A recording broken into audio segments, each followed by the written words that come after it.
to be here with all of you and to have the chance to study and examine and look into all things esoteric, conspiracy, and mythology. And joined again by a good friend, Noel Hadley, who's a prolific writer and author and web host, webmaster. Noel, are you there, brother? I am here, Zen. Thank you, as always, for having me on.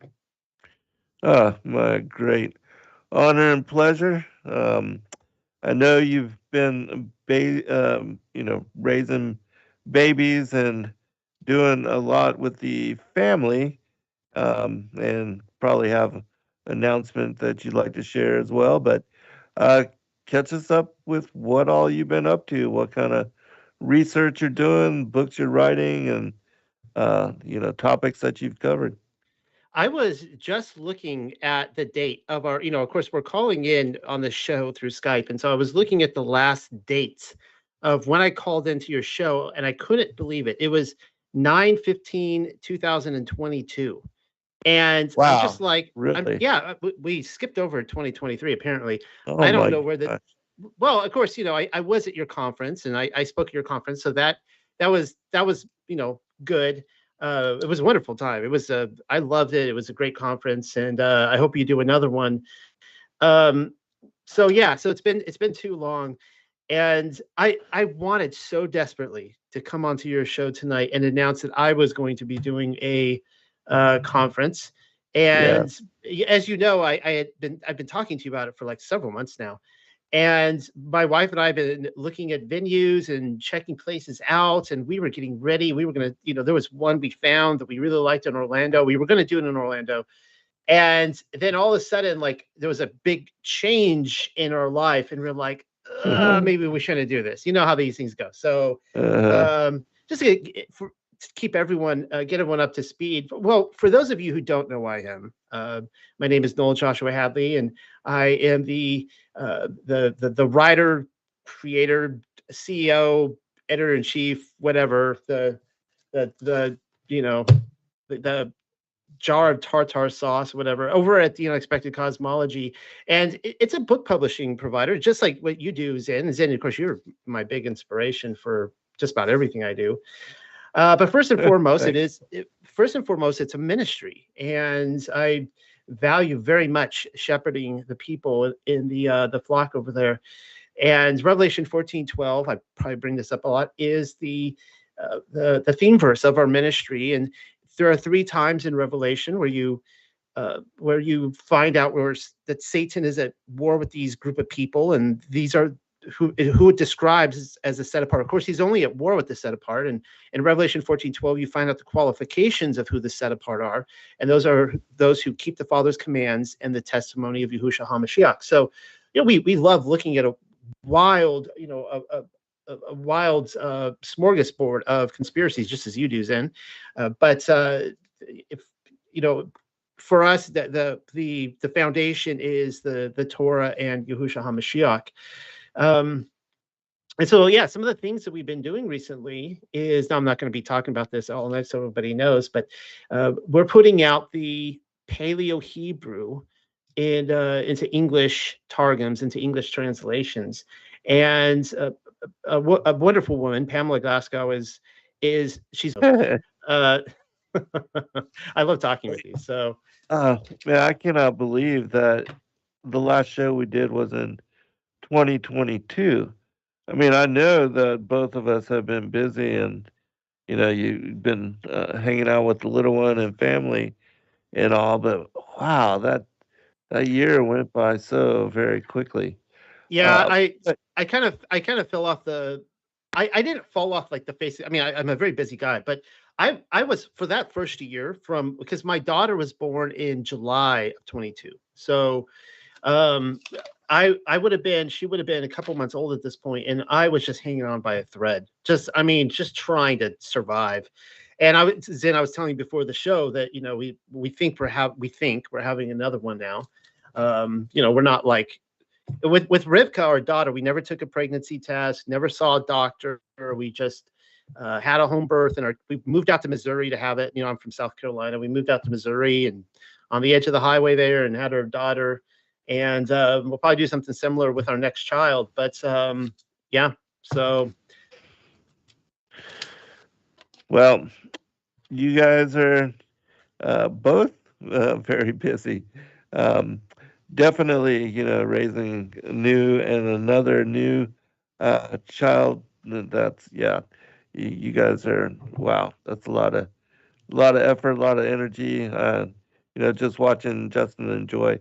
But what a beautiful thing too. I just love being with my grandkids and watching them grow.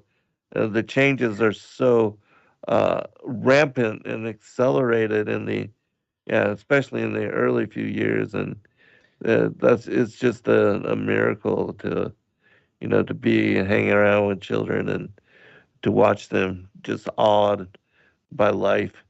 But before we move on, and whatever it is that you want to start with and cover, I'm really going to just open the platform for your lead. Um, but if you would, give out your website info one more time, and of course, most of the books Noel has published. We also have that Sacred Word Publishing on the site there. I know that you write extensively, and eventually you're going to catch up to me. I'm pretty sure.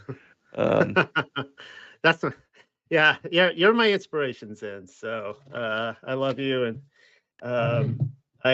yeah, you're just a very amazing, genuine individual. So well, I appreciate uh, that. I love you yeah, too, brother. But yeah, let's let's just have a wherever bro you hug. like. Yeah, Let, go let's ahead. just let's just have a bro hugging party for the next 2 hours. No, Right yeah, I on. was gonna say about my daughter. She's toddling. She's the joy of my life, the love of my life. I Uh, love my daughter to death, but she's a very difficult, strong-willed child. I'll leave it at that. And she's at the age now where she is getting into her temper tantrums, yeah.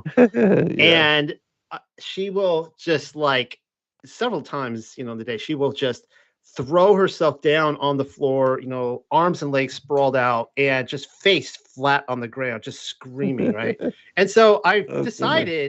I decided that I'm just going to just when she does it, I'm going to do it. So Join her, right? so yeah, she does it, and then I'll just get right on the floor next to her, face down, go, like, and she stops and she looks at me and she just starts cracking up because she sees how Yeah, ridiculous and right. ridiculous it looks for. Well, it's not as cute for an adult to do it anyways, but at least she's Yeah, cute.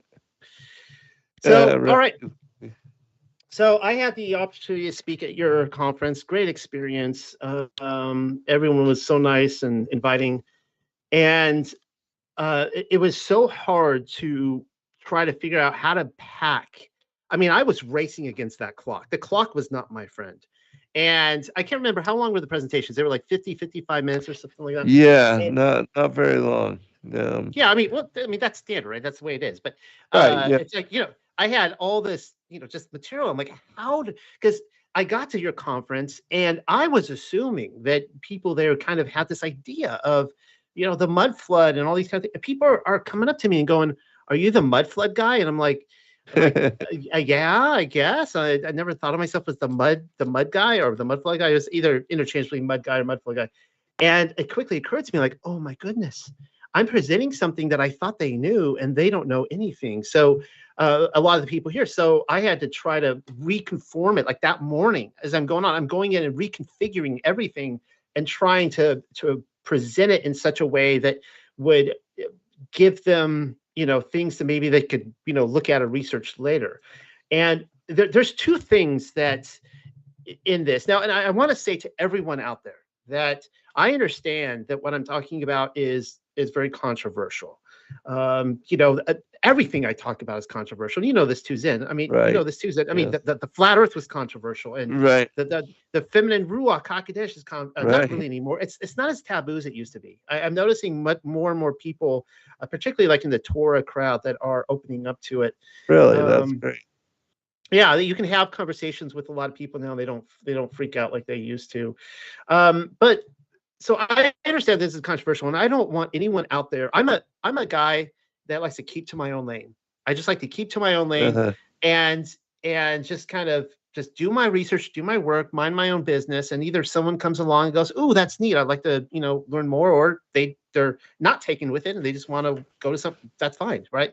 So, the two of the biggest, I would say, original pieces of research that I have contributed to this conversation is what I would call the 7,000-year timeline deception and the hidden wilderness. And I was thinking we could break this up. I think the commercial breaks happen. Is it every hour or every 30 minutes? Every 30 minutes on this show. Oh, okay. Um, So all right. So I'll break it up by at least an hour, whatever. We'll do the 30-minute split. And so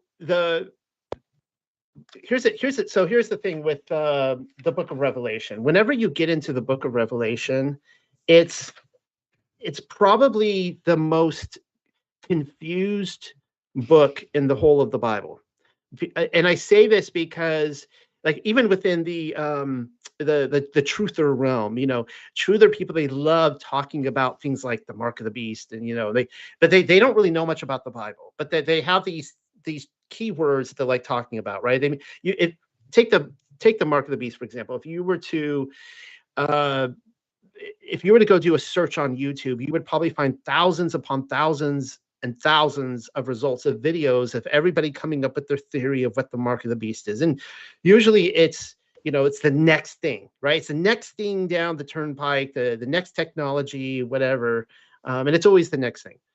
But I really like cross-referencing. I like, I like second witnesses. If you can get a third or fourth, if you can get 50 or 100 witnesses, that's beautiful. But if you can get a second or third witness, and I would challenge, I'm going to put a few challenges out here for any listeners. Find a second witness for the mark of the beast in Scripture. And I'll give one right off the bat. It would be the mark of Yah. We know that there is the mark of the beast, and we're told not to take the mark of the beast. You can't buy or sell unless you take the mark. But then you have the mark of Yahuwah, or Yahuwah. You have the mark of Yah. And we find that in, let's see, I think it's Exodus 21. And it appears again in Leviticus, but the mark of Yah is keeping the Sabbath day. You got to keep the Sabbath day. And of course, on the Sabbath day, you don't buy or sell. So then you could balance this out, right? You go, well, that's interesting, right? Mark of the beast, you can't buy or sell. But if you take the mark of Yah, you can't buy or sell on Sabbath. But you can buy or sell if you take the mark of the beast. I should, clarify that, right? So you see that, like, okay, that's interesting.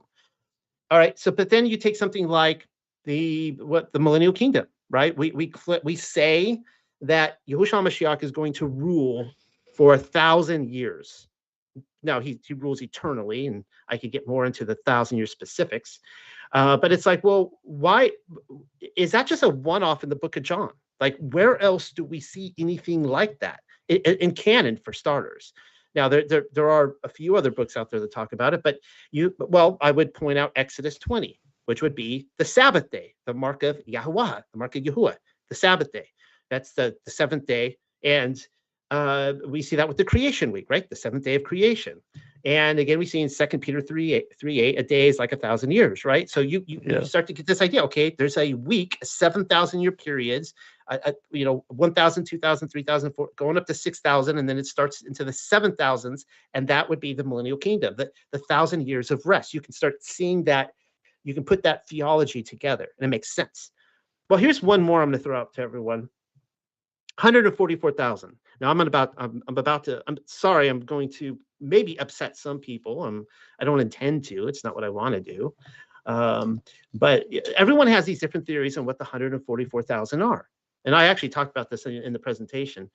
And it was interesting that when we did the Bible study in my group at the Unexpected Cosmology on Hebrew Revelation, I wish Rob Skiba lived to see Hebrew Revelation come out. I told him on the phone. I was talking to him. I said, Rob, before the end, I said, Revelation was written in Hebrew, and before the end, they're going to come up with a document. And he told me, he's like, that would be cool if they did. And then he died in 2021, I think it was. Yeah. And I lose track of time, but it was within like 2 or 3 months that Hebrew Revelation came out. I was like, I can't believe it. Anyways, so we're going through Hebrew Revelation. We come to the part of the 144,000, and the interesting thing is that they use the word Betula. Betula. Now, in the Greek, it says that they are like virgins, which is actually a very good description of a Betula. But the thing is that there is never an instance in all of Scripture, anywhere in Scripture, where a Betula shows up that is not a virgin woman. They are only ever women. There are no men Betulas. It is never, ever employed for him. And people get so upset at this. I'm just like, well, guys, this is just the Bible. Like, if you can show me an exception, show me an exception. I'm just cross-referencing here. The first Betula you see is Rivka. That would be Rebecca. And it's when Abraham sends Eliezer out to Babylon to pick up a wife, a woman for Yitzhak, because he was the ascending offering and he cannot leave the land. And he goes and he prays, and then it says a Betula came out. That was a young virgin woman who had never bowed down to any idol, had not taken part in any idol worship, and she was a virgin. And the difference with Betulas and virgins is that in the Western notion of a virginity is, you lose it, right? You're a virgin and then you lose it and you never get your virginity back. A Betula is a little bit different in Scripture. A Betula is someone who, yes, they're virgins. You can cease to be a Betula. You can become a wife, or I guess a prostitute or whatever. But then you can become one again. You can choose to be set apart. You could choose to be set apart for Yahuwah and become a Betula again. But all that to say is and by the way, I'm just going to jump in there. I actually think that the Roman Catholic tradition of the nuns, the brides of Christ, actually there's books from the Middle Ages like Pearl, and they actually say that they are the 144,000. Really interesting. But I think that that's where that tradition came from. That I think there was a huge movement in that generation for women to be set apart. And we see this in, if you like, the Acts of Peter, the Acts of Thomas, the Acts, like the extra biblical Acts books, they put a huge emphasis on these women being set aside. Men too, but women particularly. So anyway, I say all this, and stop me anytime when you need to go to a commercial break, but I say all this because I wanted, as I started to look at the timeline, I was like, okay, if the Millennial Kingdom already happened, and I guess I need to go back almost after the commercial break, I'll kind of refresh everyone on why I got into this investigation to begin with. But if most people, when they're reading Revelation, you get to the end of the tribulation and you just jump right into the Millennial Kingdom. And a lot of people looking at this, they're like, no, like, why aren't you going with 72 AD? Why aren't you saying 70 AD the Millennial Kingdom began? And I've come up with a very different timeline. And the reason being is because I'm reading these extra biblical books. I'm trying to cross-reference. And of course, you're familiar with some of these. I love the Gospel of Nicodemus. It's one of my all-time favorites. I love that one too. Gospel of Nicodemus, the Book of Adam, or Adam and Eve and the Book of Adam. There's also the Gospel of Bartholomew. And all of these books, they go with the Greek LXX timeline.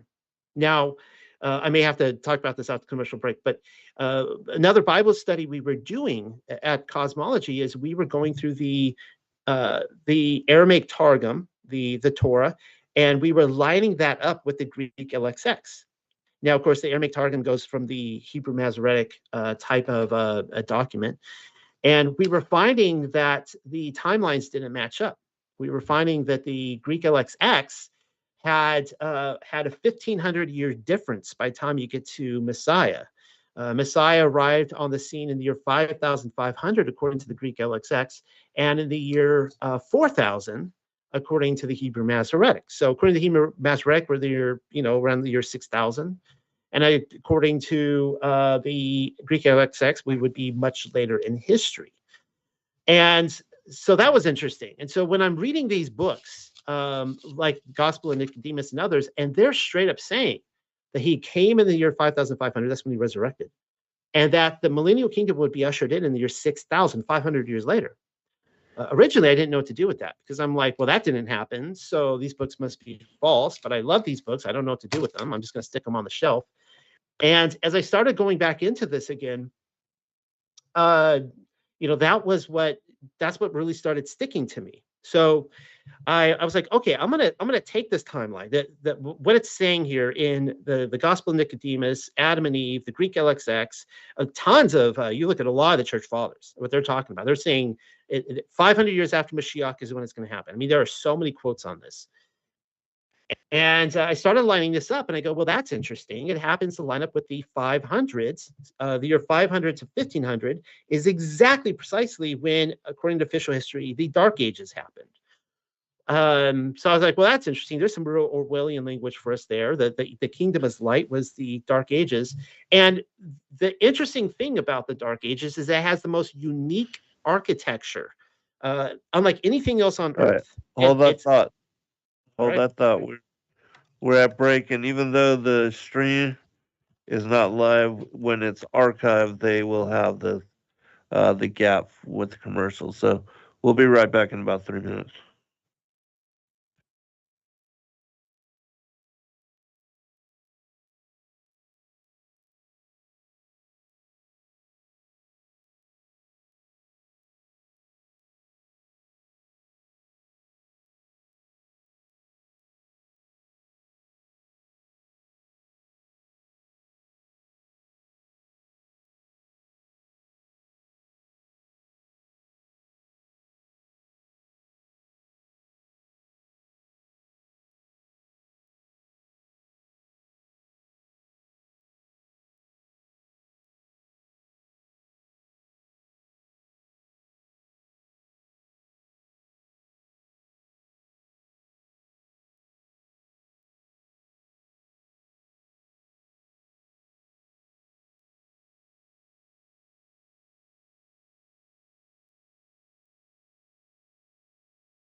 All right, welcome back, everybody, and we do appreciate your patience.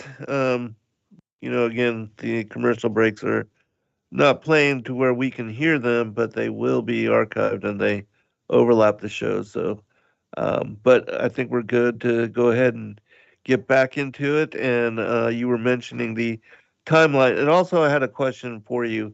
Can you tell us about the Paleo Hebrew? You said that you guys are translating that, and what is the source, and is it Paleo Hebrew of the Targum, or what are you guys That's an excellent question. And when I say we, I'm working with the woman who's actually doing it, Pamela Glasgow, and awesome. Praise God I, for I translators. what I need, because I get so many different questions about her whole process. What I need to do is I'm going to botch it if I talk about it. I seriously am. Um, like I can talk about all the things that I'm personally, digging and researching. What I want her to do is get like like just a video, like a 15 or 20-minute video I need to post on Cosmology, where she just talks about, okay, this is to answer all your questions. This is, how I'm doing it. Yeah, so I would botch it if I talk too much about where she's getting it from. Is it is it a manuscript, or I mean, you don't Well, have to. there's kind of a process to this,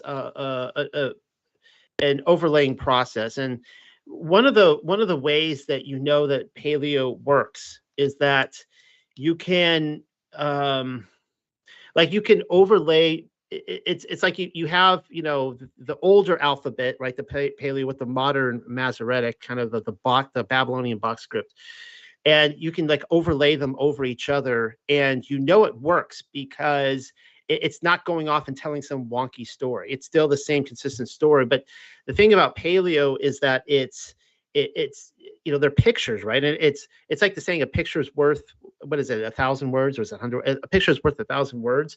And one of the great things about it is that you can look at all the different potentials of what it can be talking about. These words have these specific meanings, like the aleph and the tav, and so on and so forth. And yeah, so Oh, maybe oh, go I ahead, was Jen. just going to say something before you leave this topic. It reminds me of an individual. He's a linguist, and his whole family are very. They all study the Hebrew, and have been teaching that for a long time. But anyways, he was looking at, he and his family, because they're all really adept, and their interest is in the language, but they were looking at all the instances for a certain word, and what they were trying to do in order to make all of it come forth in like a different kind of translation, is they would find one word that would fit all the instances, and then they would use that definition for that word everywhere they found it. And once they had done all of the letters, uh, there would be one definition that would fit all the cases for each one of the words. And the translation that they brought forth in the story that they repeated from, doing this, because it sounds like that's kind of what y'all are doing. I don't know for sure, but yeah, they have it's called the Chronicle Project.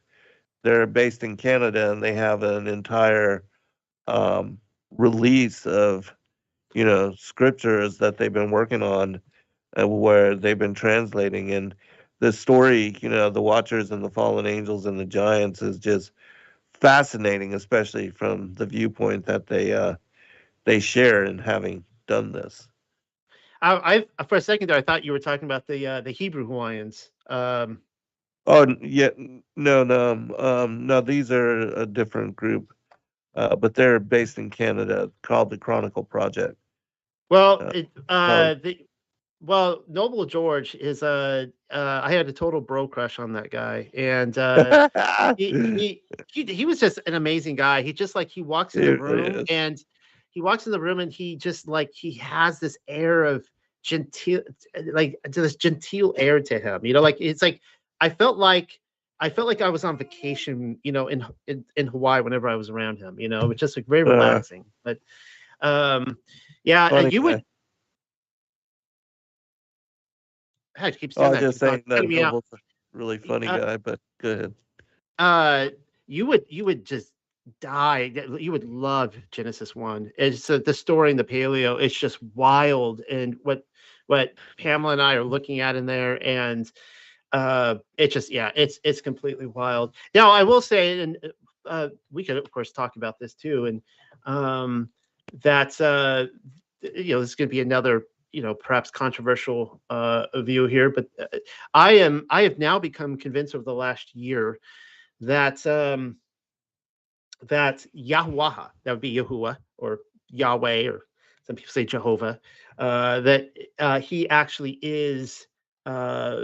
is the Son, that he is Yahushua Hamashiach, that they are the same entity, And so what we're looking at in the paleo is the idea that Elohim, of course, we know Elohim is God, but in the paleo it'd be Allahayam, and that Allahayam is the Father, and that Yahweh is the Son. And it's really interesting watching in Genesis 1 where Allahayam declares Yahweh the heir of creation, and he's like, he's the king, he's the heir, he's coming in. And there's this declaration, and immediately this dark Chosek creature, this dark creature comes out of the abyss to challenge him. And then immediately that's when the Ruach HaKodesh comes down violently and withstands and holds back the creature from the abyss. I mean, it's a wild story in the paleo. I love it to death. Wow, that sounds like the story of the demiurge, and the archons. Oh yeah, well, it's yeah, it. So, all right. So I wanted to get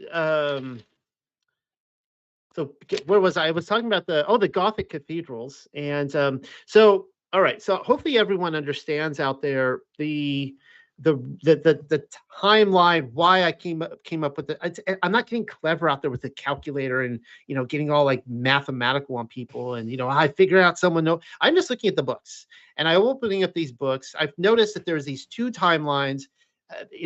Maybe the Masoretic is correct. I don't know, but I think it's the Greek LXX. I think that's the correct timeline, and I think that Yahushua Mashiach came in the year 5,500, and the 500, according to these books, is when it went down.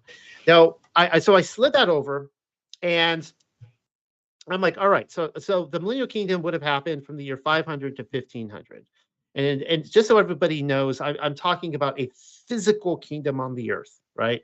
What's interesting about these Gothic cathedrals all over the world is that they are a unique. They're not like anything else, because by the time you get to the Renaissance, starting around 1500, the Reformation and the Renaissance, they start going back to the kind of the Greek and Roman revival with the big domes and the pillars and that kind of stuff. But for 1,000 years, there was a unique piece of architecture. And of course, there's a lot of videos out there, people investigating these and talking about all the power these had. They were energy harvesting centers for the healing of the nations, and working with the ether, and just incredible architecture that just is not designed or built that way today at all. So there's a few other components to this. Now, the thing is there's a lot of people who, when they're looking into stolen history, they look at guys like Anatoly Fomenko, and I don't want to come down on the guy at all. Several years ago, I was kind of looking into him, and he didn't really stir me like he does some people. And he was a guy who says that anything before 500 years ago, like, there is no history. It was all made up type of thing. And he kind of swaps a lot of things around. He has a lot of points that the Benedict monks and the Jesuits, but the Freemasons, but specifically the Jesuits and the monks, they came in and they probably wrote a lot of the history books. No, I have no doubt about that. But where was I going? Oh yeah, so the Phoenix. So for those of you out there who don't know, I mean, everybody knows the Phoenix, right? The Phoenix out of the ashes, rise out of the ashes. Really interesting that a lot of the historians out there, the ancient historians, believe that the Phoenix was a real bird. And one of them was Clement, First Clement. I love First Clement. I wish it was in the Bible. I love that guy. I think it was written while the temple still stood in the 60s. If you read it straight up, like, he's still talking about the temple standing. And he comes in right after Peter and Paul Kepha and Paul are killed.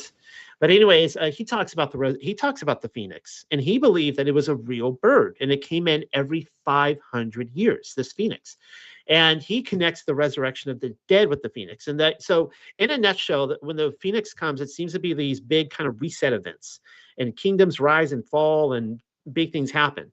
So he was saying that the next big resurrection of the dead event would happen with the coming into the Phoenix. Well, this is really interesting. When I read the, let's see what, this is, Tacitus, the historian Tacitus, and he said that it surprised everybody that the phoenix came in to Heliopolis. That's, of course, a city in Egypt. That's where the phoenix would come in. And it came in during the reign of Tiberius, Caesar Tiberius. Now, we know that this was the emperor who reigned Yeah. when Yahushua HaMashiach was crucified. Well, I find Right. that really interesting because this phoenix came in 250 years before it was supposed to. So it swoops in 30 AD. Well, we don't know it's 30 AD, but he's saying Tiberius. And it's like, okay, well, we know it happened in 30 AD. We know Mashiach was crucified and resurrected. He goes down to Sheol. He raises people out of there, takes them to paradise. And I totally think it was a sneak attack. I totally think that's what happened.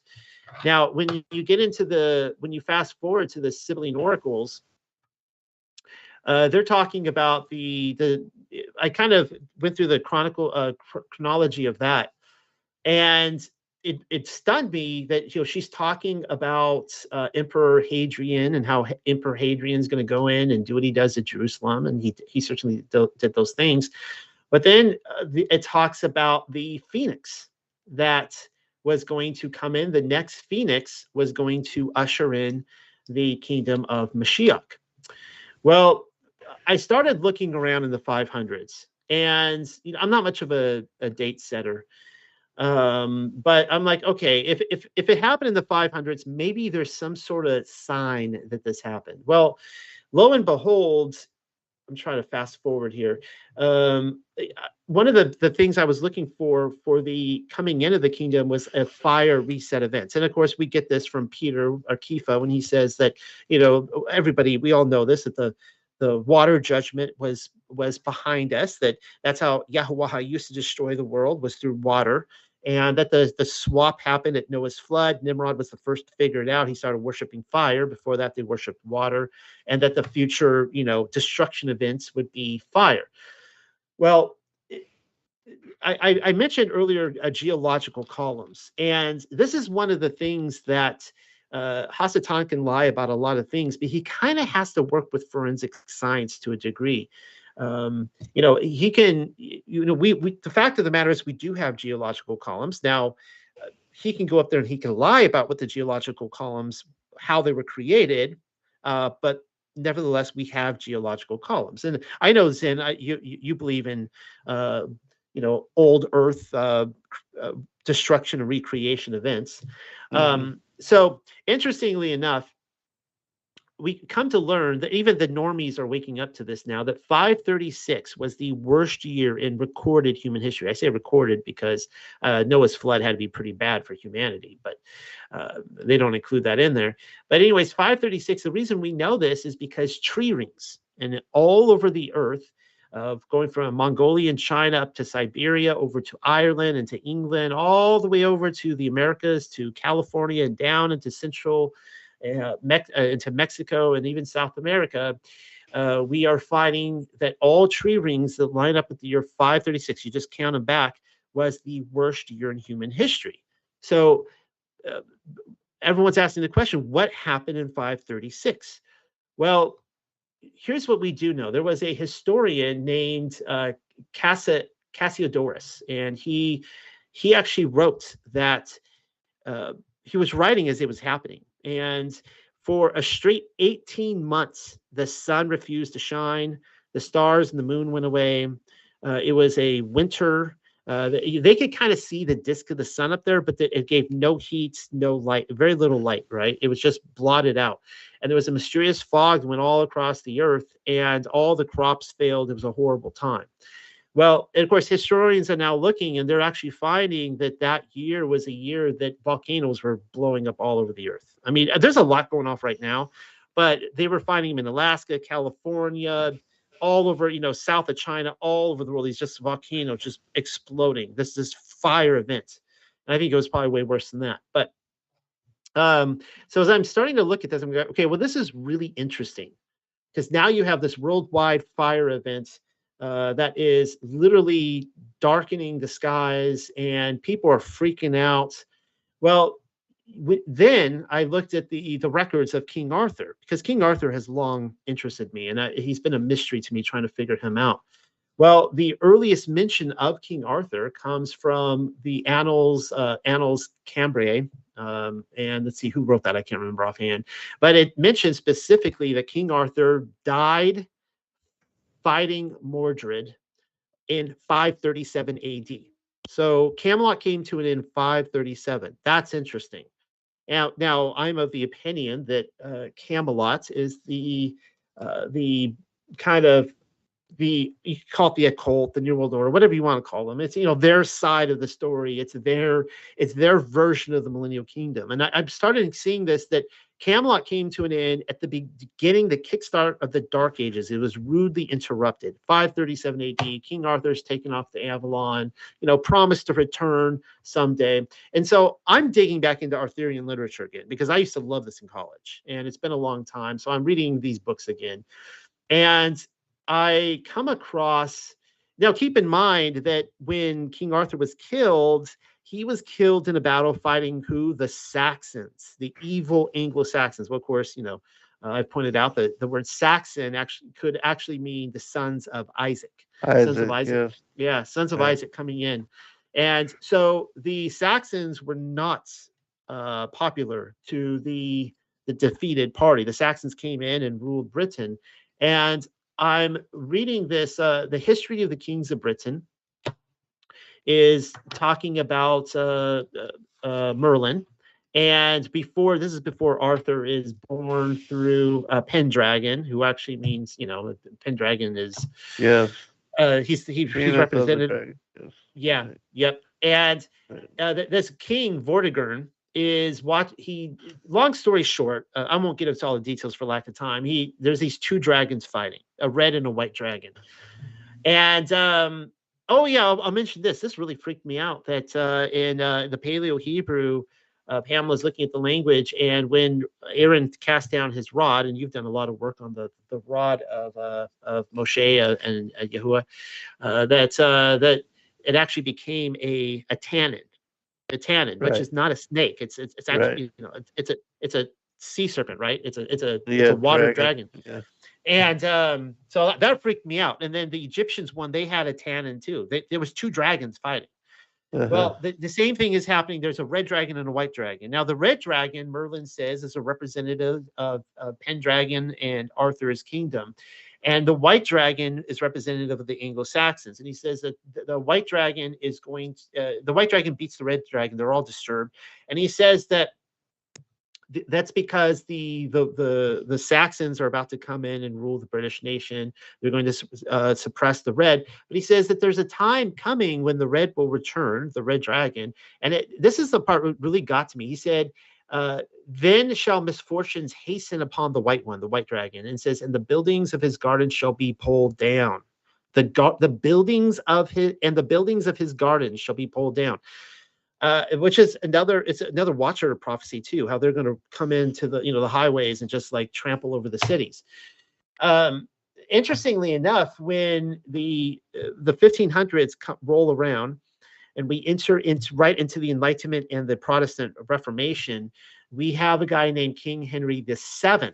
Now, everyone knows King Henry VIII and the wives of King Henry. But King Henry VII, his daddy, he in the War of the Roses, when he finally defeated it was in 1485, I believe it was, that he raised the red dragon for the first time, and he raised it over in St. Paul's Cathedral, and now that red dragon is the flag of Wales, telling us that the red dragon is back in control again. I found that really interesting.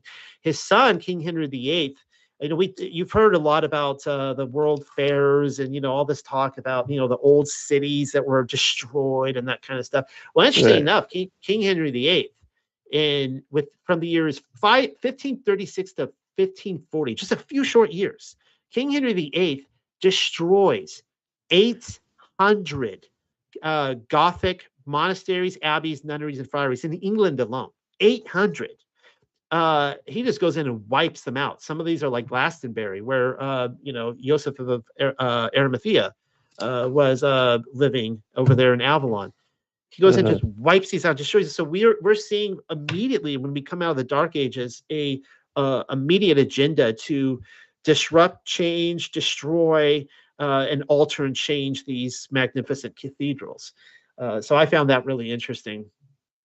I got Um, a question here for you since you had mentioned Glastonbury and the destruction of a lot of temples and everything. Do you know about the Book of Tefi? it rings a bell, but I've never read it. Okay, well, we're planning on publishing this at some point when I get some time, but it's the story of Jeremiah the prophet and the daughter of King David, and how when the Babylonians were coming in to destroy everything, he first, he takes out the temple relics, and the earth swallows them up, and the Ark of the Covenant, and then he goes and grabs the princess and flees, and they were able to make it to Egypt, and they were guests there, but they were being held and uh, couldn't just leave on their own, but they were able to escape, and it tells the story of her and Jeremiah going up to the British Isles, and living there, and how one of the kings over all the different tribes and clans, uh, he ended up marrying.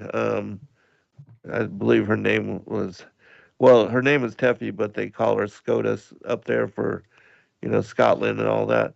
But anyways, that particular book, it fills in the story of how that happened, and how the bloodline ended up being there in the British Isles, and some of that history. And then the other real quick thing, with regard to Glastonbury, and how you had mentioned Saxons as being the sons of Isaac, that it was there, the Glastonbury, that Longshanks, he was trying to gain access and get hold of what was the Colburn Bible, and that was removed. One of the monks was able to scoot down the wall with it and get away, and that text was released in, I think it was 2016, after it had been held for a long time. But it's like an alternative rendition to the Bible, as it was supposedly passed down by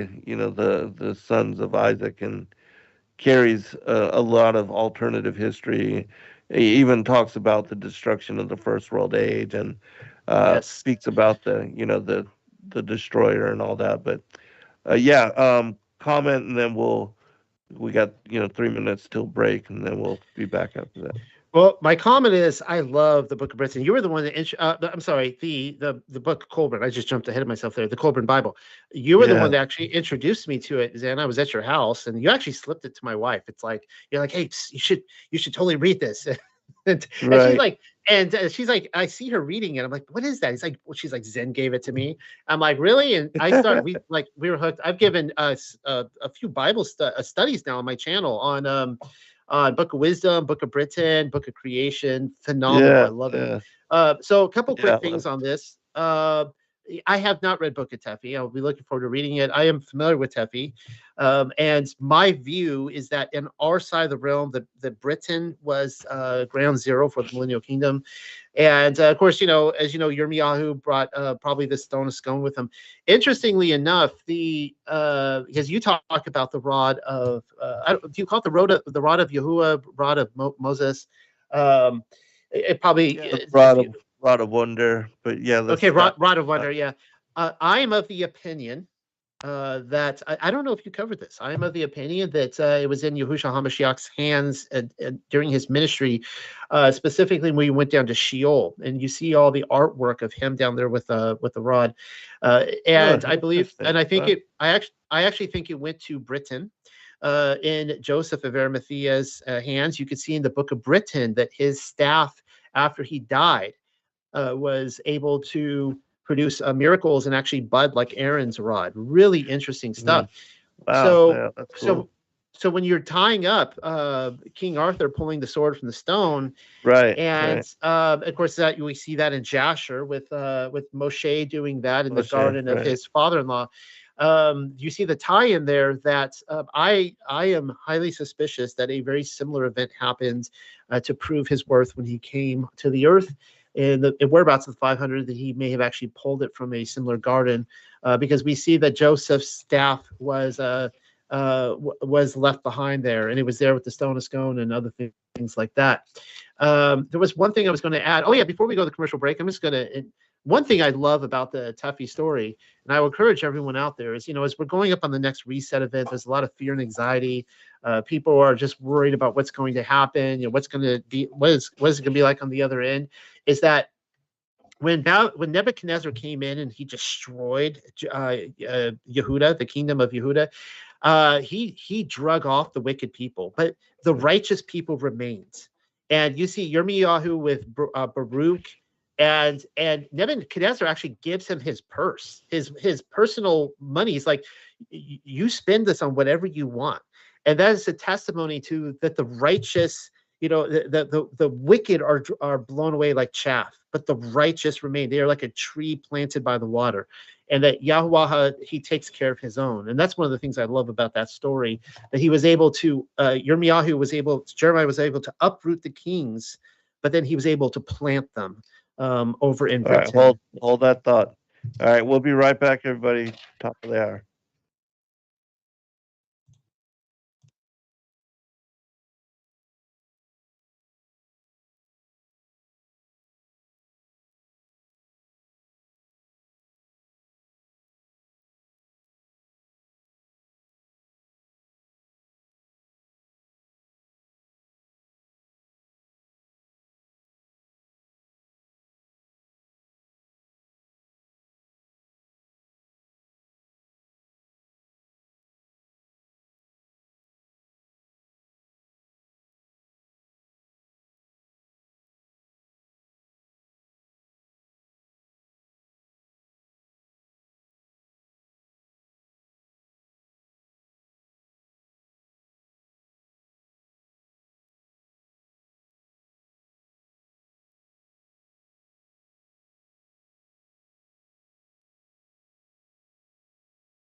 All right, welcome back, everybody, for second hour.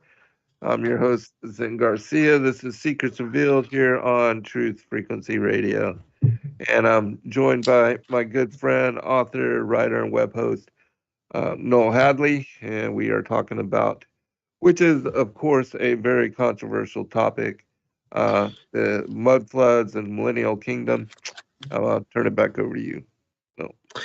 Yeah, again, Zen, as always, top of the hour. Glad I could be here. Thank you for having me. And we last left off talking about Britain. So before I say the next thing, so I covered in review Phoenix coming. If the Phoenix came in the year around 30 AD, you're looking for another 500 years. So you're looking about 530. So close, but no cigar. Maybe, I don't know, because then we're looking at the year 536, just 6 years off, for the what I call the fire reset event. And then 537, the death of King Arthur and Camelot. And that's when the Saxons invaded. I would actually love to. Well, I probably shouldn't. Well, I'll say this, but then someone else is going to run off and do it before I do. I would love to take the was it the War Scroll, the Dead Sea Scrolls, the Battle of the Sons of Light and Darkness, and try to see if Yeah, I can overlay that with the 500s narrative, that would because be it's interesting. because it's interesting. Yeah, because the idea is that the Sons of Light actually lose some of the original battles, but then it's like this long event. It's not like just an Oh overnight yeah, thing. It's like decades, right? That they're fighting all over the world to conquer it. right. Um, Uh, so Real quick, I was just gonna make mention about this timeline, the 5,500 years. Even though, as far as the millennial reign having happened, we have disagreements on that. But I definitely do think that the 5,500 year timeline, that there was prophecy, even the Messiah told Adam while he was in paradise in the garden that it would be 5,500 years after his being banished that he would come in and take on mortal form and be born of his bloodline.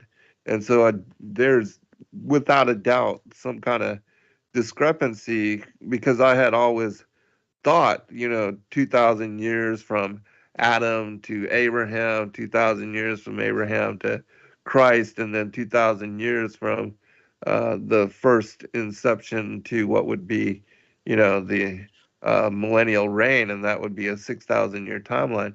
But I also had seen in numerous places, the Gospel of Nicodemus was one that mentioned this timeline and even broke it down with all the things that had happened in the world, details it very pretty clearly. And then there's the book of the angel Abaddon, and it also speaks about this prophecy.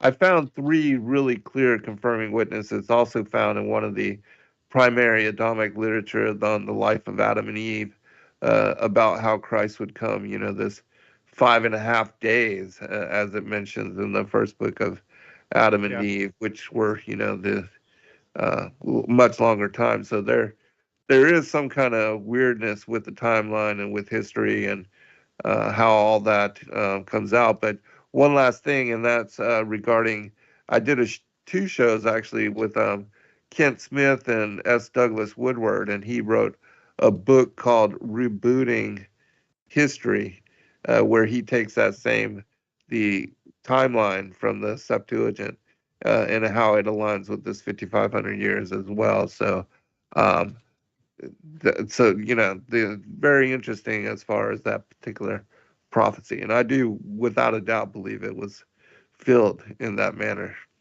I did not know that, Zen. I did not know that you were an LXX timeline guy. So that's the I always just maybe figured you were a Masoretic timeline guy. So that's news to me. I didn't know that. Yeah, I wrote a book called The Ancient Prophecies of Christ, and I'll have to send it to you. There's a whole chapter about this prophecy and how the numerous witnesses of it and I even wrote about in that book about how the mud fossils, the Tartarian kingdom, all that, um, that it could fill in some of this time. I don't know exactly, and I can't tell anybody, because I don't read a lot of commentary, church fathers and things. I Yeah. just read a lot of the ancient manuscripts, and that's where I learn the things that I do. But What's yeah, really there's multiple witnesses on that. Go ahead. yeah, a couple of things on that is what's interesting. So anyone listening out there, the Hebrew Masoretic that we have, the old every Old Testament basically we have, is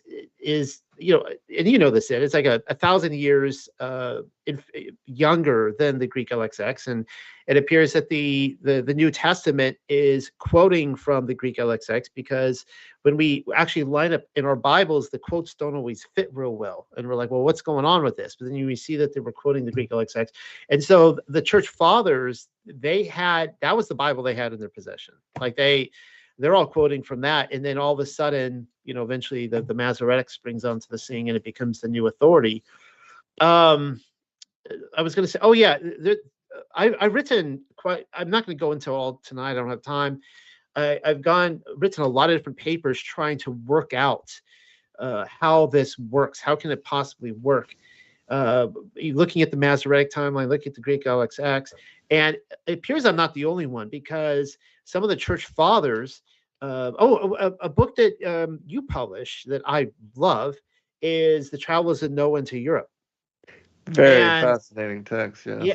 Yeah, that one, they talk about there being like 3 different Nimrods. If you pay attention to it, there was the original Nimrod the giant who built the Tower of Babel. Abraham never met that Nimrod. He met there was a Nimrod after him, and then the 3rd Nimrod that Abraham met, and then I speculate there was a 4th Nimrod that was killed by Esau, and I did a whole paper on it, just showing through, using that source, other sources, other church fathers who were trying to work out this timeline themselves, and really interesting stuff.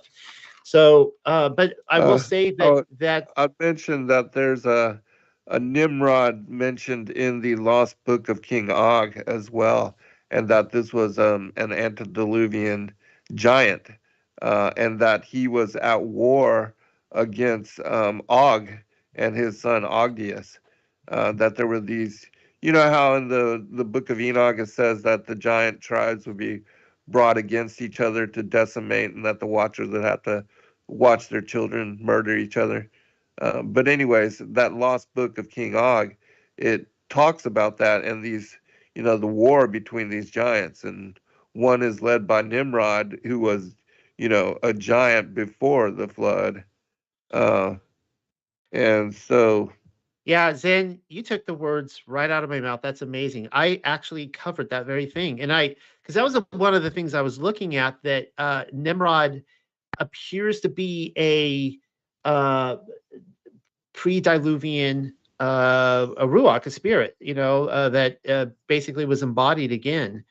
And of course, then you see other texts like of course, the Lost Book of King Og is like one of the most blasphemous books out there. It's like very uncomfortable to even read that book out loud. But it's really interesting how epic it is as the floodwaters are coming in. Right. And they're like, it's like the war of there was like hundreds of thousands of giants, and they're just like going into battle and sending demons into each other and attack. I mean, it's just crazy. It is. Epic. It's so crazy. It's like Lord of the Rings. Oh yeah, totally. And yeah. So I was gonna say one more thing on the timeline. Interesting enough that the Greek LXX timeline, when you push it back and you add another, like, what was it, several hundred years at least more, go back to Noah and the flood, is that it actually fits perfectly with archaeology. When you look at according to Travels of Noah to Europe, Osiris and Isis, Osiris was actually a righteous guy, and he was friends with Melchizedek, and but it being that I think identified him as the first pharaoh of Egypt, and it fits perfectly with the timeline. It fits perfectly, and of course, after his death, and Isis did her thing, and then he started becoming worshipped as a god, and they got into the mysteries of Isis, and that's a whole different thing. But according to that book, the actual historical Osiris was a righteous guy who was good friends with Melchizedek. Even though Ham is running all over the place, toppling thrones and doing terrible things.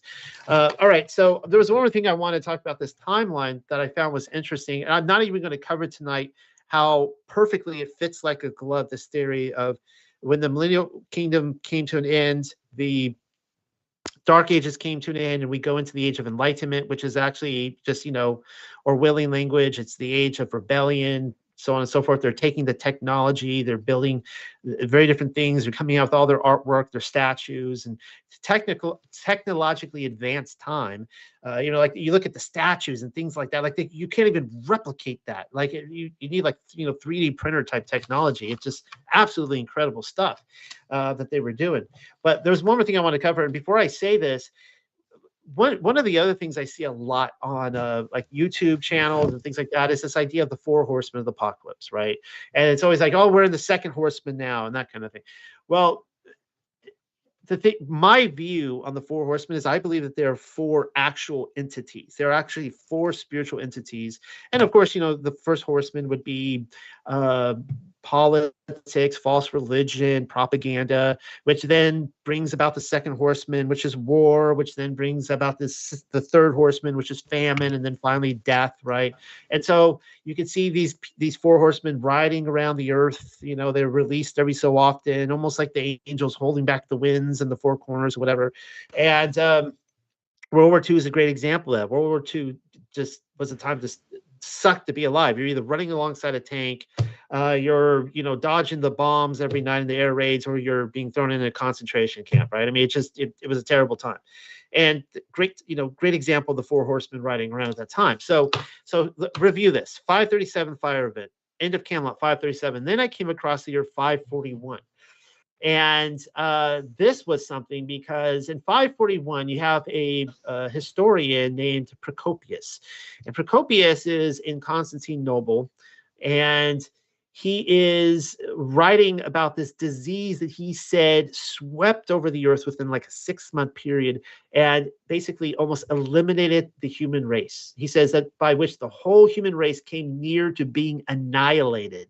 Now, you can look this guy up online, and here's what they were not going to tell you. You know how like you read like the diaries of Marco Polo or Lewis and Clark? They talk about a lot of things, but they always leave out the really good juicy stuff, like the giants they met and stuff like that.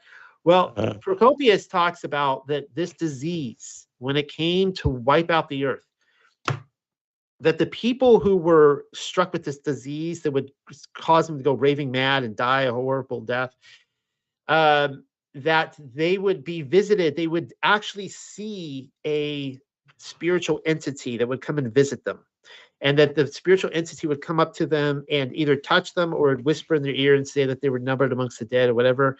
It got so bad that the spirits would come and knock on their door, and they would hide in their beds and they wouldn't answer the door. Sometimes it might just be their friends coming over knocking the door, and people weren't answering the door, according to this historian, because they were so afraid of death coming and knocking. This is where we get the idea of the Grim Reaper knocking on the door, right? He knocks on your door, your number's up, Beethoven, dun, dun, dun, dun, And so I was blown away by this.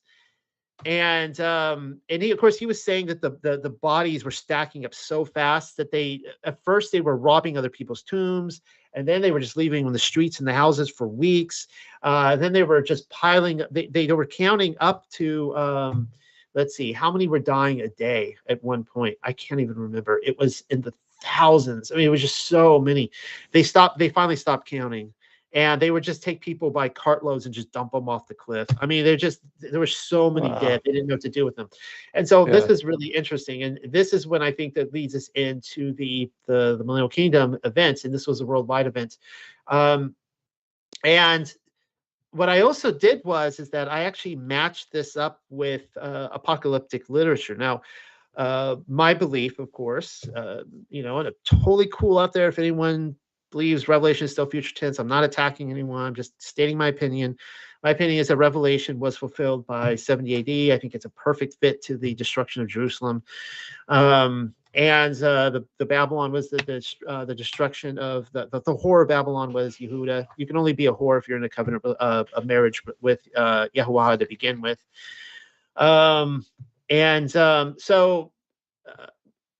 What I started noticing, and you were the one actually that got me really excited about apocalyptic literature. I bought the book, you came out with like the Great Commission, and in the third one, you had like all the apocalyptic stuff, and I'm just devouring this stuff. Yeah. But for me, I started noticing that this is just me, that I felt very detached from Revelation. And this is years ago, before even I started looking into all this stuff. And I I started theorizing that uh, the they're writing of a very different apocalyptic event. And there's one in particular from I source the Apocalypse of Thomas, and he talks about the 7 days of the apocalypse, and he goes Uh-huh. through each one, and he talks about he totally covers, like, I show in order where he goes through the 536 event. The sun is destroyed. The sun goes away, refuses shine, gives its light. The stars, the moon, the darkness, the fire, and then he goes into what really got to me was where he said, let's see if I can find this for you. Um, uh, now I can't find it. Well,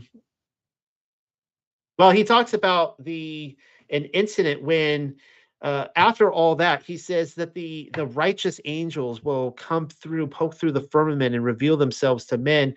And he says that men will flee in terror, and terror, mind you, from righteous angels, right? Because, and I point out that, wicked people are going to see a righteous angel, and they're going to think it's a wicked angel, right?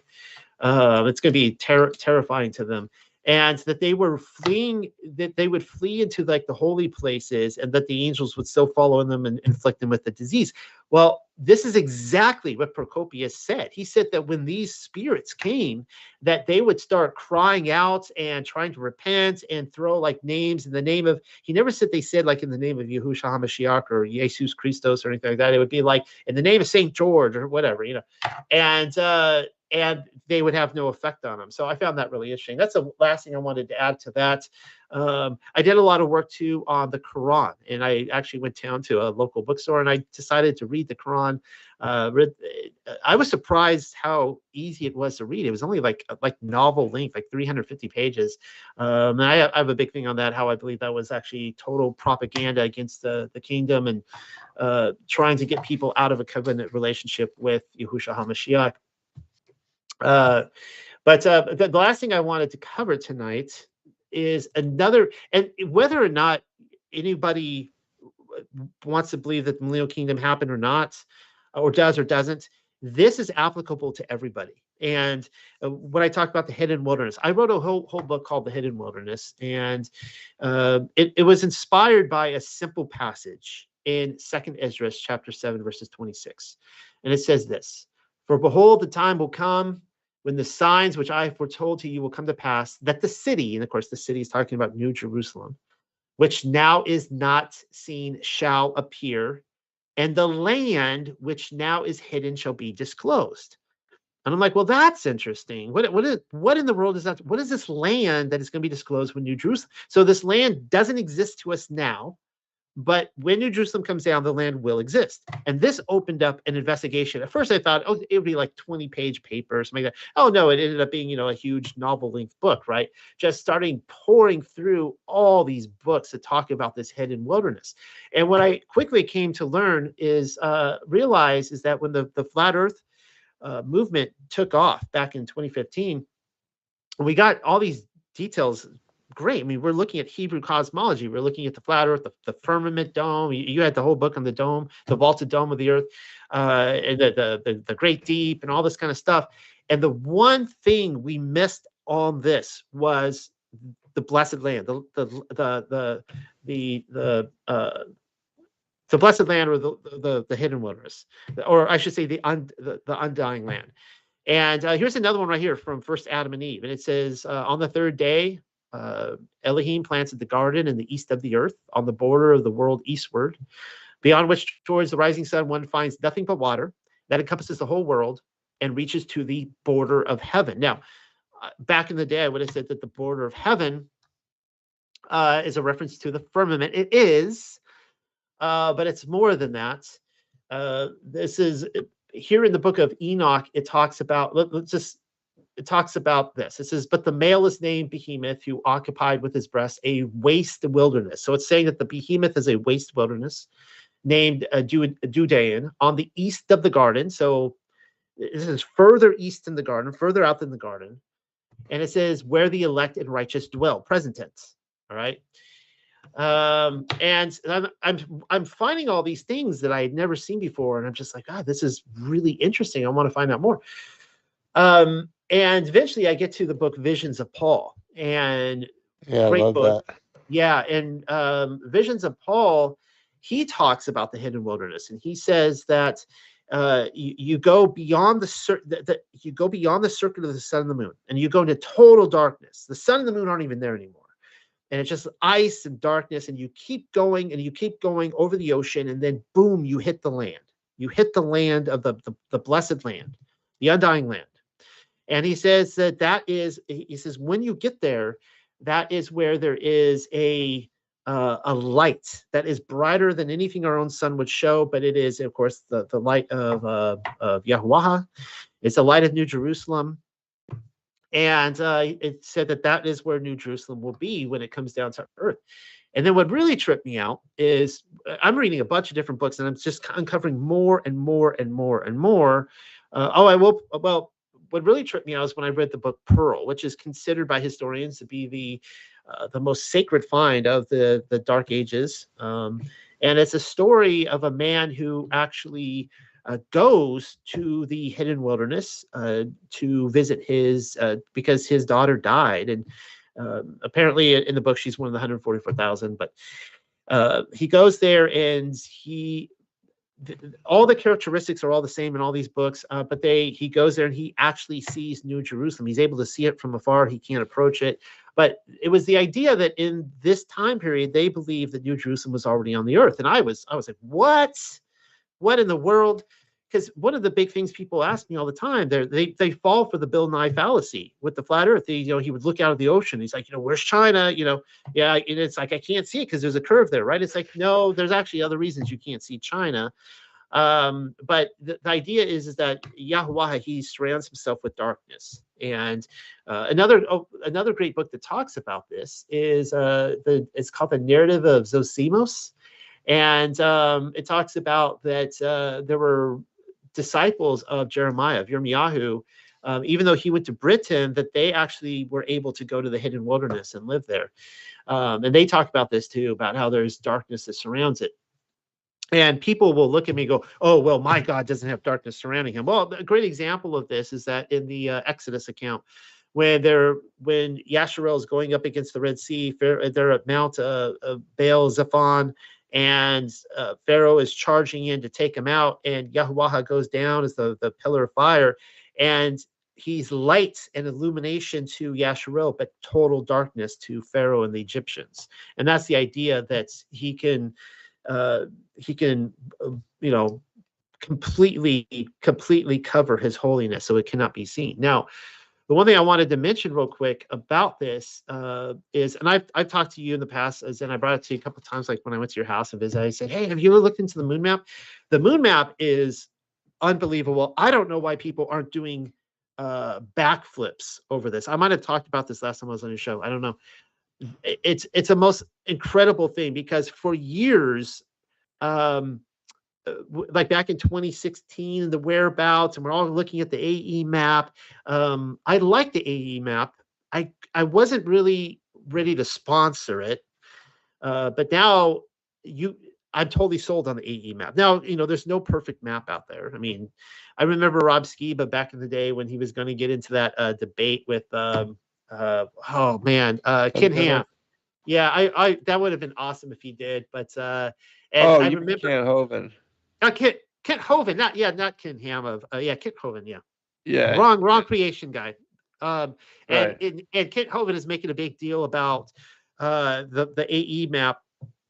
And I remember Skiba's rebuttal. He's like, okay, if we're going to argue maps, and I'll pick this one map, and you can debate this one map, but you got to pick one globe Earth map. One. And he showed like a whole chart of 30 different maps, and it's like, which one are you going to pick, right? Because there is no perfect map. But the amazing thing about our moon is that you can see the AE map on our moon. You can see our entire realm on the moon. And I talked about this at the conference as well, where my belief is that the moon is a composite image. It's actually a negative image that was snapped of the Earth, probably during the recreation event.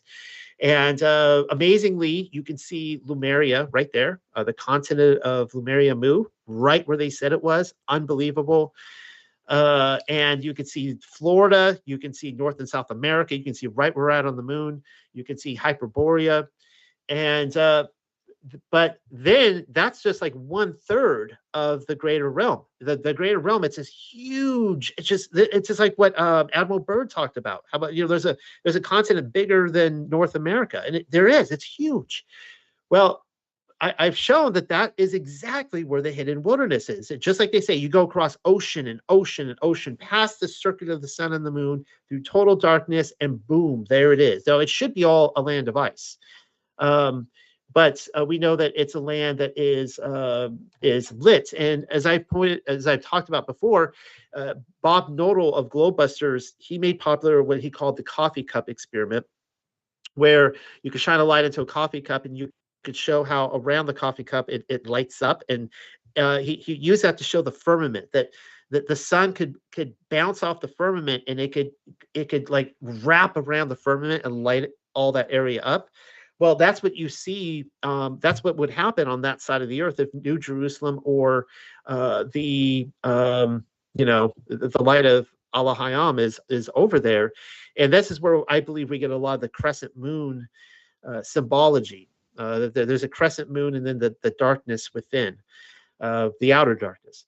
And like my own state of South Carolina, the original flag was the crescent moon with the word liberty on it, which is really interesting. When people think of the crescent moon, they think of Islam, but Islam didn't even adapt the crescent moon until the 1800s, like the Ottoman Empire. It's a very new thing for them. So, but you see the crescent moon all throughout esoteric history, all throughout the Middle Ages, and so on and so forth. Hold on to that thought. We're at final break. We'll be right back in 3 minutes.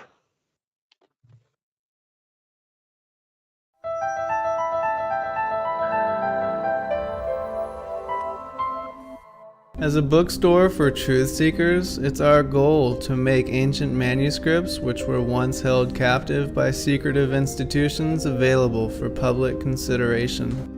In our generation, where wisdom has increased, as Daniel the prophet foretold, we have access to many of the testimonies our early church brethren were persecuted for preserving. After being hidden for centuries, these manuscripts have been leaked from various sources throughout the earth, and it's our goal to gather these sources into printable form to make available for all who seek the ancient way.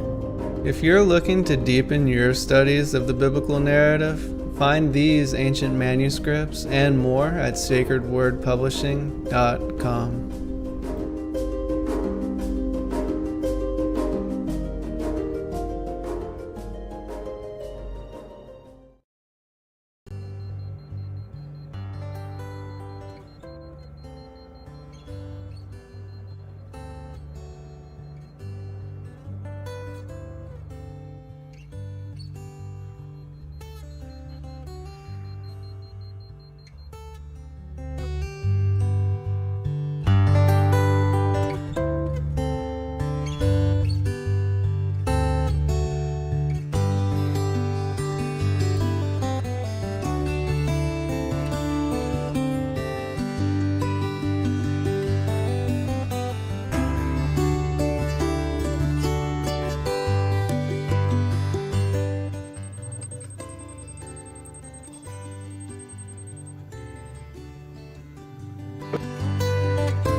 Your partnership with Sacred Word Publishing goes further than the publishing of ancient manuscripts and weekly video content. You also make a huge impact across the earth in orphanages in Myanmar, India, Uganda, and Kenya. Your support is crucial for the development of the ecclesia of real truth seekers. We thank you for joining us in hosting Secrets Revealed, Momentary Zen, the Digital Readers Club, Ask Me Anything series, and other shows that have helped lead so many to the truth of salvation. To become even more involved, please visit patreon.com/sacredwordpublishing, where you can partake in exclusive, interactive, patron-only content and help us continue shining the light of love in this darkened world.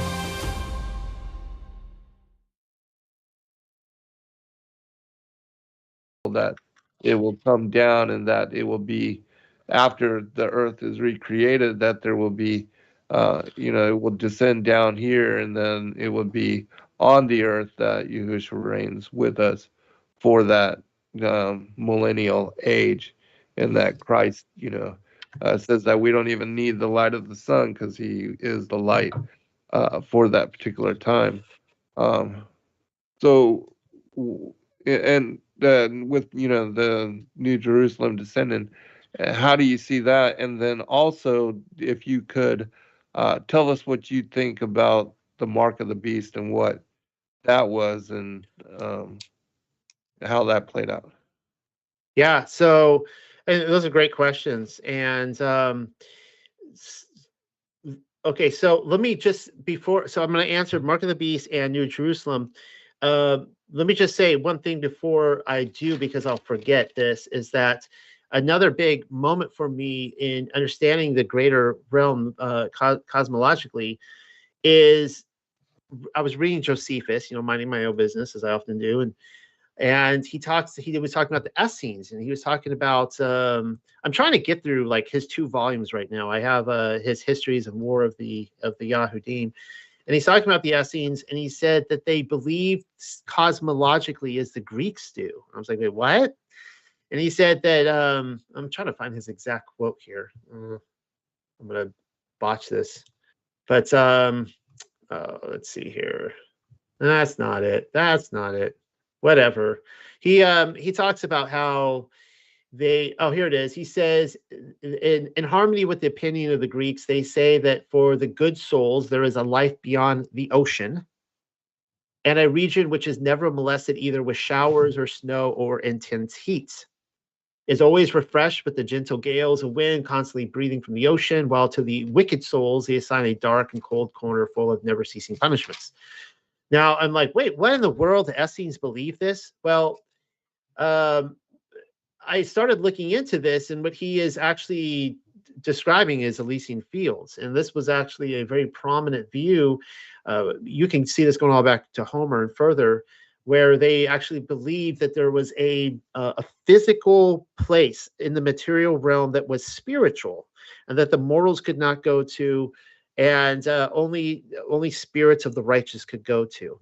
And so, like that scene in Gladiator where it shows at the very beginning he's like running his hand along the wheats, but he goes to the battle with the Germans, and then at the end, well, I'll give away the ending. I'm sorry, cover your ears, everyone, for the next 5 seconds if you haven't seen it. But he dies, and he goes to Elysian fields, or Elysium.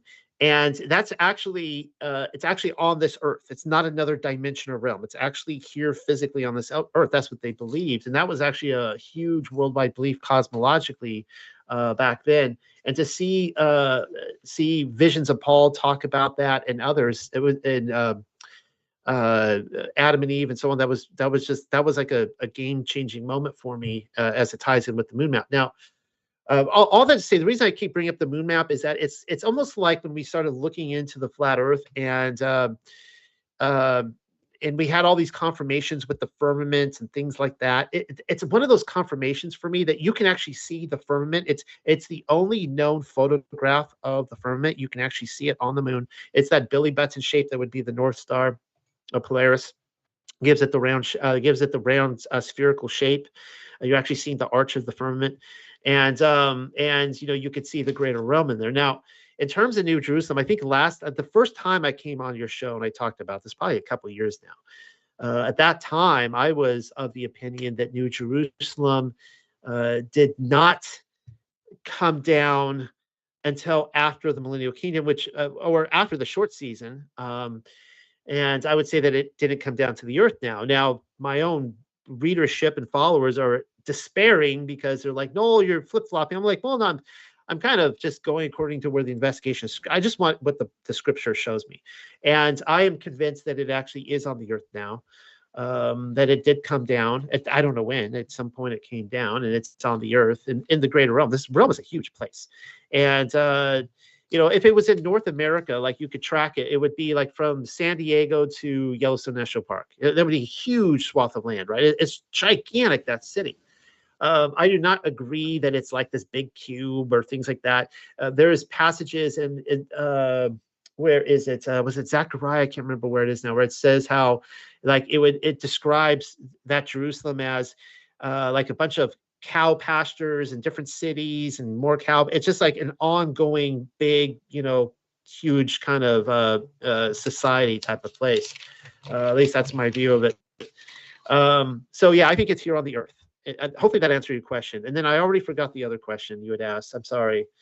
I'll hit you up with it again.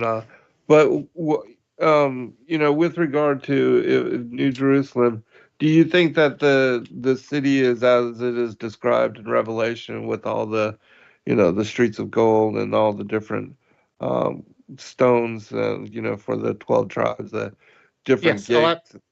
Yeah, absolutely. Yeah.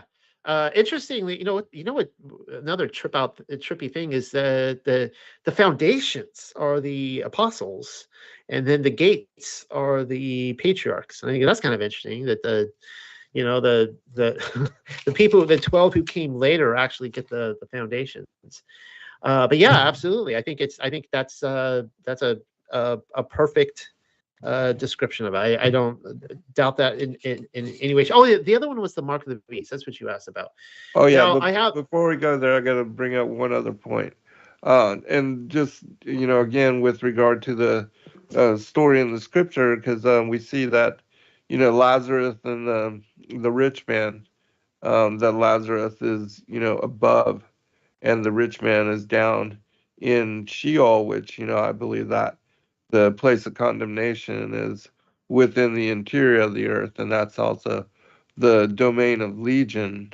And again, the New Jerusalem descends out of the heavens, and it will be Christ reigning here with us, and that this city would be unique in that, it says openly that Yahuwah would call all the nations to come and to worship from Kadesh to Kadesh and from Shabbat to Shabbat, and that, if they don't receive rain, and then so what do you think about that? And then go into the mark of the beast, if you would.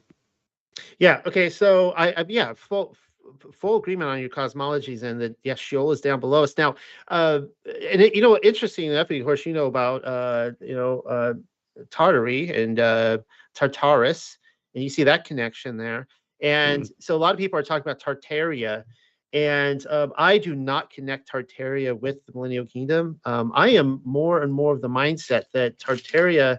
I talked about the geological columns, and we see all this Reformation, Renaissance architecture come out afterwards. The big vaulted domes and the I don't think domes are evil, but we the Corinthian pillars, things. It's like they were taking the Millennial Kingdom, or I could say the medieval architecture, and they were changing it, same technology, and that I almost wonder if this whole Tartaria thing is an unleashing. It's almost something connected with Tartarus. I haven't really put my finger on that yet. I'm still thinking through that, but it's kind of in my thinking. And the fact of the matter is, and I'm sorry if this offends anybody out there who may be on my side of this, but I find almost the entire Mudflood Tartaria discussion to be a very antichrist spirit discussion. There's just, it's not like it was in the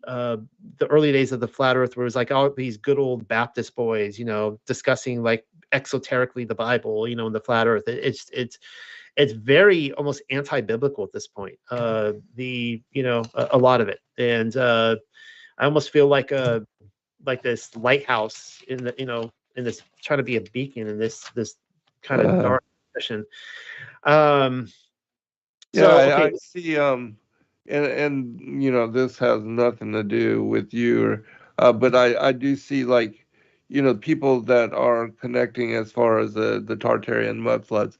They are also, accepting and buying into the philosophy that the ancient aliens created us, and that um, uh, somehow, which I believe that's all strong delusion, and that's where we're moving next.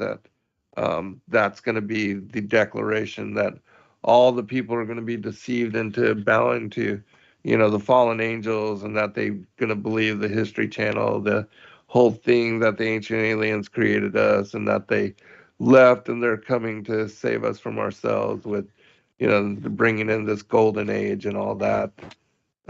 Yeah, and I don't even want to say who the. Yeah, you're right, and I don't even want to say the person's name. I don't want to attack anybody or anything like that. But just talking about ideas here, there's one of the main Tartarian guys out there. He has a huge following, very influential, and for the longest time, I couldn't figure out why all these people are coming to me who are proclaiming that the God of the Old Testament, I'm saying that because I don't even want to connect his name with Satan, but that the God of the Old Testament is Satan, and that the first half of the Bible, the whole Old Testament was written by Satan. And it's a growing movement. It's on the rise. I'm trying to stand my ground and attack this, play defense and maybe even offense. But I found out that one of the biggest, I finally figured out where it was coming from. It's one of the big Tartarian guys, and he's pushing this. So I say all that because that's the reality, unfortunately, amongst a lot of these people. It saddens me. So moving on to, the Shabbat issue, and I'll play the Rob Skiba role here, because you're a lunar solar guy, and I know Rob Skiba was a Seventh Day guy, right. And I'm not saying, I just want you to know, I want everyone to, I am not saying that I think that the lunar solar has some great points. There are some really, really great points. It makes me go, okay, that could be. But here's one piece of evidence. I am a Seventh Day, every 7/7/7/7/7, the day that happens to land on Saturday, Seventh Day guy. All right. And I just want to observe. My heart is, I just want to obey the Sabbath, whatever the Sabbath is. Just show me when the Sabbath is, and I'll keep it. But this is something that Rob Skiba talked about a long time ago. And I remember it never really made sense to me at the time. And he was talking about how every single major language on the earth, outside of English is a modern kind of short season, post almost mud flood invention. And you look at like Welsh and medieval English, it's almost like a foreign language. That's almost unrecognizable. But it's almost like a straw man misdirection, the whole English Saturday thing. But every single major language on the earth is it has Shabbat on the same day, on the seventh day, which is our Saturday. And I remember him talking about this, and I don't want to misquote him or anything like that, but he was talking about how he was trying to theorize. He's like, how did this happen? He's like, well, maybe when Israel was cast out of the land, they went all over the world, and they had the day, they changed the Sabbath. And I was thinking, well, that can't be because they were kicked out of the land for not keeping the Sabbath. So why are they kicked out of the land for not keeping the Sabbath? The Sabbath is taken from them, and now they're going all over the world, and they're convincing these different governments of the world to change the day of Sabbath. That makes no sense to me. But then one day I was like, what? Like, it's actually residue. It's actually Millennial Kingdom residue, that all over the world we have residue that people were keeping the seventh day on Saturday, all over the world, the Sabbath. So that's in relation to the idea of, that they had to keep the high Sabbaths, and the Sabbaths that they didn't, right, they would be cursed, right? They would have to have representatives and go to the Jerusalem and all that kind of stuff. And so that's my point on that. Now, in terms of the mark of the beast, I think that the mark of the beast is identified with the Sabbath. All right. Now, I want to tell everyone out there. All right. There's some things, Zen, I can't say. We don't want to trigger anything on YouTube or whatever. Right. We'll just use our imagination. Everyone knows what we're talking about. But let's just say the word Nephilim, right? Like we know that before the flood, we had the mixing of species and all sorts of stuff. Everything was becoming mixed and unclean, and so we're seeing similar things happening today. All right, so I'm just telling everyone out there, please don't think that I'm telling you to become a Nephilim. All right, I am not advocating that anyone becomes a Nephilim. When I have a daughter and I have two sons and maybe another child on the way, unfortunately, when they're of age, I'm going to be asking for records, right? Like whoever they're marrying, to make sure they're pure children that they're marrying. That's the day and age we live in. However, specifically with the mark of the beast, and this is what I started out saying, that I think that the mark of the beast is tied in with the Sabbath. I really do. It's the mark of the beast. I believe it is a spiritual thing that they were warned that if you take the mark, you can only buy and sell if you take the mark. Well, what is the one day you cannot buy or sell on? It is Sabbath. Well, it just so happens to be the mark of Yahweh. If you take the mark of Yahweh, which is talked about in Exodus, I think Leviticus, I think Ezekiel and Jeremiah maybe talk about it again. But the mark of Yahweh is keeping the Sabbath day, right? And you can't buy or sell. So for me, when I look at the mark, the mark is not a warning that was written 2,000 years ago for some people in some ancient time. Like all these generations are going to pass. Don't worry, you're not going to have to take the mark, but there's going to be some generation that it's like, no. The mark of the beast is a decision that every single generation has to make. We all have to make it. We've all been making it our entire lives, is don't take the mark. Take the mark of Yah. And that's where I said the cross referencing. So that's my idea on what the mark is. I do think there were other things coming into the 70 AD generation. I think that maybe the idol of jealousy came into it. I can't prove this. But when was it? Oh, I don't have the notes in front of me. I think it was Ezekiel, and he sees the idol of jealousy. And then the same thing happens in the apocalypse of Abraham, I think it is, where we went over that, where he sees the idol of jealousy. And I kind of suspect, I highly suspect that because we saw this practice all over the world leading up to 70 AD, where you couldn't go into some of the marketplaces unless if you burnt some incense to the emperor. You just say a quick prayer. You basically get a little mark on your forehead or your hand, and you're good to go. You go into the marketplace. How many Christians did that just so they could eat a meal, right? And I highly suspect that there was a idol of jealousy put up by the north gate. Or somewhere like that, where the Jews, they almost like the temple controllers showed face, maybe leading up to when Vespasian or Titus came in to destroy it. And everyone has to understand that to the first century Yehudans, to not have entrance into the temple, for them, it's like being cast out from the presence of Yah. You see this when Yahusha heals the blind man, and his own parents are ashamed to even identify with their son after he's healed because they're so afraid of the temple controllers. They don't want to be kicked out of the temple, because for them, if they're kicked out of the temple, they lose. They're cut off from Yahuwah, from their Elohim. And so I think that maybe if that situation did happen, that a lot of people were like, oh, well, he'll understand. I'm just doing this. I'm just saying this little prayer and getting this little mark just so I can go in and actually worship my God. I do suspect something like that. But again, going back on it, the mark for me is something that every single generation, every single person listening, we have been doing this our entire lives. We have been choosing one or the other. You choose either the mark of the beast or the mark of Yah. It's one or the other. This is why the Sabbath day is so important. And I will go back on this debate, because we all can't agree on when the day is. Some people are lunar Sabbath, some people are seventh day.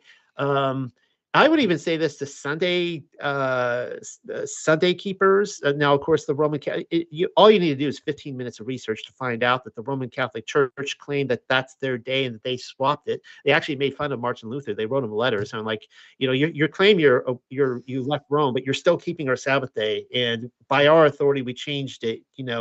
But even that being said, that I think on this issue, that I think what Yahuwah wants to see from us is he wants to see us like be able to get along in a room and disagree. I really do.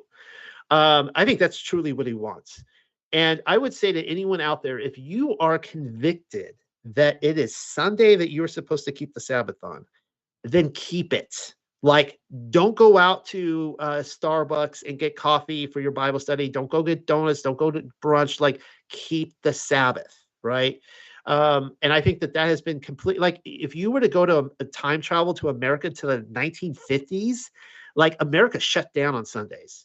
They like restaurants, businesses that shut down because people took it seriously. For them, it was their Sabbath.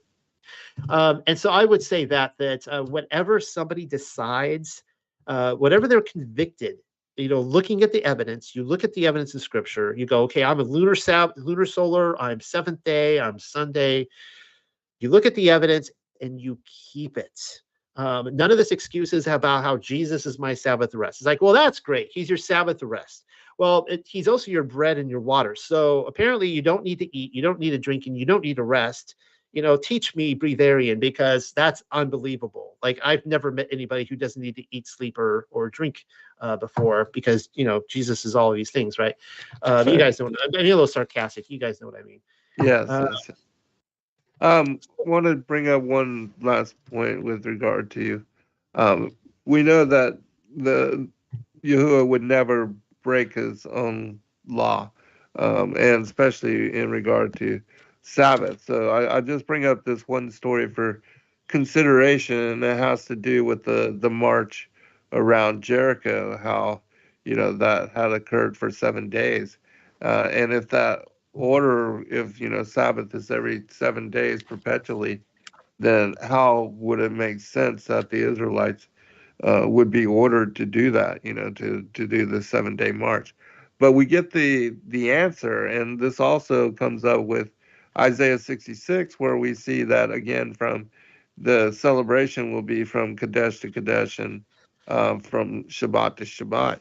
And that also aligns with, and I do believe that, this is the calendar that the Israelites are following, because it's only on the Kadesh that this day is excluded from what is the 7-day count, and that the Sabbaths align with the quarterly phases of the moon. So I just bring this one story up for consideration. And this is from Jasher chapter 88, and it says, and it was in the second month, on the first day of the month, which is Kadesh, that Yod-Heh-Vah had said to Joshua, rise up. Behold, I have given Jericho into thy hand, with all thy people thereof, and all your fighting men shall go round the city once each day. Thus shall you do for 6 days. And on the 7th day they went round the city 7 times, and the priests blew upon the trumpets. And so we see that the only way, they could not have broken the Shabbat is if you have Rosh Kadesh included in that 7-day count. And that's exactly what we see here recited in the book of Jasher, that it was on Rosh Kadesh that they began their march.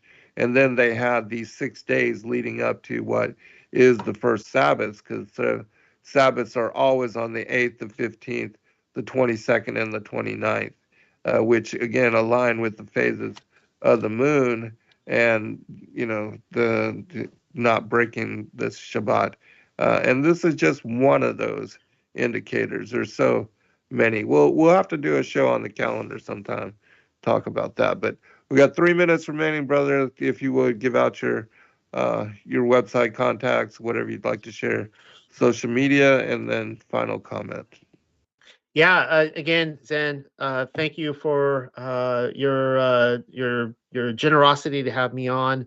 And again, here's one of the things that is an example to me, Zen, is that, like, I want to bring people onto my channel who I don't necessarily agree with, and people will freak out over it, like, no, what are you doing? And it's like, oh, no, I just want to extend to this guy to give his opinion, So I really, it means a lot to me that you do this, and that you can disagree and go, like, I'm still going to hear you out anyways. So for everyone out there, again, my name's Noel Hadley, the Unexpected Cosmology. I am a writer, and I put out a lot of books. I'm a ministry leader, my YouTube channel, The Unexpected Cosmology. Every Friday night, I do the Torah portions, give a presentation afterwards. I'll be starting a Galatians study, a very long, ongoing Galatians study this Friday. And website, Unexpected Cosmology, Discord group, all the same. Come by, say hi. Love to see you guys. Love to have conversations about all sorts of stuff. And that's all, folks. Well, I don't know of anybody that agrees 100% with what I talk about and what I say. I know even my son disagrees with a lot of things that he's seen me come to discernment upon in my life. So, I don't know that I'll ever meet that person, that has 100% agreement with me. But hey, we did, as far as the 5,500 years and the timeline, and there being some kind of weirdness with all that, there's definitely a lot more to consider and to learn about all that. But we appreciate you, brother. Looking forward to your continued studies, your works, your books, and we'll definitely have to catch up before, a very long time passes. Absolutely. Yeah, send my regards to the family, the wife, give hugs to the kids, and we'll do it again soon, a few months or so. Okay. All right. Be blessed, brother. Good night, everybody. And yes, we will ask some people that are always in the chat to be moderators. We definitely recognize we need a few more. We'll try to have 3 with each show. So thank you for showing us the need. Be blessed all. Good night. Shalom.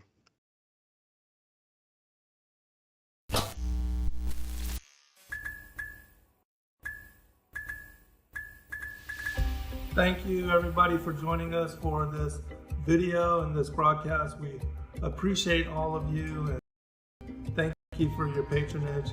Please do like and subscribe and share with your friends. God bless all of you in your seeking.